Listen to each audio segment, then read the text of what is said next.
کیا لیڈ تو چھوڑے، کیا ان کی یہ اسٹرینتھ ہے کہ یہ کنوکشن ہو سکتی ہے خان صاحب کو کہ ان سارے لاٹ میں سے یہی دو لوگ ہیں جو کل کو نیگوسیشنز ہو سکتے ہیں؟ بات یہ ہے کہ میں جب ہائنڈ سائٹ میں دیکھتا ہوں نا تو سب سے بڑی غلطی جو میرے سے ہوئی وہ یہ ہوئی کہ میں نے خان صاحب کی اور پارٹی کے پریشر میں جو ہماری بات چیت ہوتی تھی اسٹیبلشمنٹ سے، کوئی ہمارے رابطے تھے، وہ ہم نے ختم کر دیے. اس کے بعد ہمارا کوئی رابطہ ہی نہیں رہا. اب جب میں دیکھتا ہوں کہ بیرسٹر سیف جو ہے وہ ایک ایسا شخص ہے جس کے تعلقات ہیں اور پرانے تعلقات ہیں، آپ کو پتہ ہے میرا تو بہت پرانا دوست ہے، یہ ایک نعمت ہے پی ٹی آئی کے لیے. پی ٹی آئی کو ایسے لوگ چاہیے جو جا کے دوسری سائیڈ کے اوپر اپنا آپ کو مطمع نظر بتا سکیں. اس وقت جو سب سے بڑا پرابلم ہے کہ اتنا بڑا کمیونیکیشن گیپ ہے. دیکھیں میں پولیٹیشین ہوں، ہم سارے لوگ P T I, P P P, peoples party, P M L N اور پی ٹی آئی جو ہے نا یہ ملیٹنٹ نہیں ہے. ہمارا ایڈوانٹیج یہ ہے کہ ہم پولیٹیشین ہیں، ہمیں اسپیس ملے گی تو ہم پالیٹکس کریں گے. لیکن بیرسٹر سیف صاحب کی اچھی ہسٹری مزدار ہے، انہوں نے مشرف صاحب کی آل پاکستان مسلم لیگ جوائن کی، اس کے بعد پھر ایم کیو ایم میں چلے گئے. یہ اصل ہسٹری پھر نہیں ہے. ایک دن پہلے اصل ہسٹری یہ ہے کہ بیرسٹر سیف نے باقاعدہ پاکستان کی فوج کے ساتھ بندوق اٹھا کے جنگ لڑی ہوئی ہے. اس کے جو تعلقات ہیں وہ لہو کے تعلقات ہیں اور اس کا احترام ہے. اس نے ہم بہت بڑے بڑے کام کیے ہوئے ہیں سیف نے. سو آئی مسٹ سے کہ اس کا جو سیاسی بھی آ جائے نا، پہلے آل پاکستان مسلم لیگ، پھر ایم کیو ایم، پھر اپنی سینٹ کی ٹرم ختم ہونے سے ایک دن پہلے آپ کو ملتے ہیں آ کے اور خان صاحب کو ملتے ہیں اور پی ٹی آئی جوائن کر لیتے ہیں. تو پارٹیاں تو بہت بدلتے ہیں لیکن وفاداری ان کی ایک ہی ہے.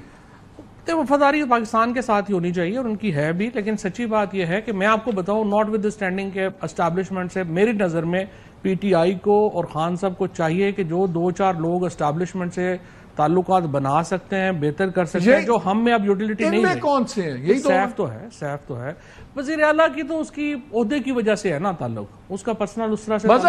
لاسٹ کویسچن، فواد تو ذاتی ایکسپیرینس سے بات کر رہے ہیں نا، وہ کہہ رہے ہیں یہی دو بندے بات کر سکتے، خاص طور پہ یہ بیرسٹر سیف صاحب ہی ہیں جو بات چیت کروا سکتے ہیں. دیکھیں مالک، ہر پارٹی پہ یہ کرائسس آتا ہے جب اس طرح کی مشکل پڑتی ہے. یہ تو پھر بھی ان ایکسپیرینس لوگ ہیں نا. پاکستان پیپلز پارٹی کے پاس تو ہائیلی ایکسپیرینس لوگ تھے. ذوالفقار علی بھٹو کے پیریڈ میں جو 77 اور 79 کا پیریڈ اگر دیکھیں، ان میں سے 90% لوگ بک گئے تھے، کمپرومائزڈ ہو گئے تھے، موومنٹ نہیں چل پا رہی تھی. لوگوں کو یقین دلایا جا رہا تھا کہ بھٹو باہر آ جائے گا، نہیں آیا. پاپولیرٹی کے باوجود بھٹو پھانسی چڑھ گیا. آج جو لیڈرشپ ہے اس سے بہت کم ان ایکسپیرینس لیڈرشپ ہے.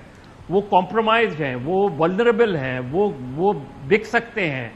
وہ بہت سے لوگوں کے تو وہ موومنٹ چلانے کی پوزیشن میں تو نہیں لگتے مجھے.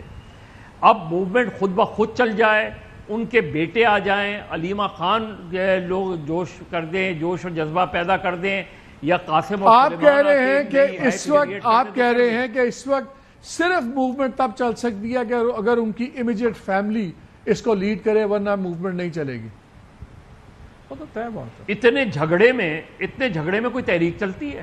Do you agree? جہاں ایک دوسرے کی شکل دیکھنا پڑتا ہے. میرا تو آپ کو پتا ہے یہ پرانا موقف ہے، جب تک فیملی لیڈ نہیں کرے گی کیسے موومنٹ چلے گی. میرا پرابلم صرف موروثی سیاست والی ریٹرک کا نہیں، موروثی سیاست نہیں. جب باپ ہاسپٹل میں ہوگا تو کیا بیٹے گھر میں بیٹھ جائیں گے؟ باپ جیل میں ہے تو انہوں نے کرنا ہی کرنا ہے. صرف آخری پوائنٹ میرا صرف یہ ہے کہ دیکھیں موومنٹ کے علاوہ بھی 10 کام ہے نا جو کرنے ہیں. آپ سے لائنز نہیں بن رہا، آپ سے پریشر نہیں بن رہا، آپ سے انٹرنیشنل لابی نہیں ہو رہی، تو سوال یہ ہے کہ آپ اکیلے کریں گے کیا؟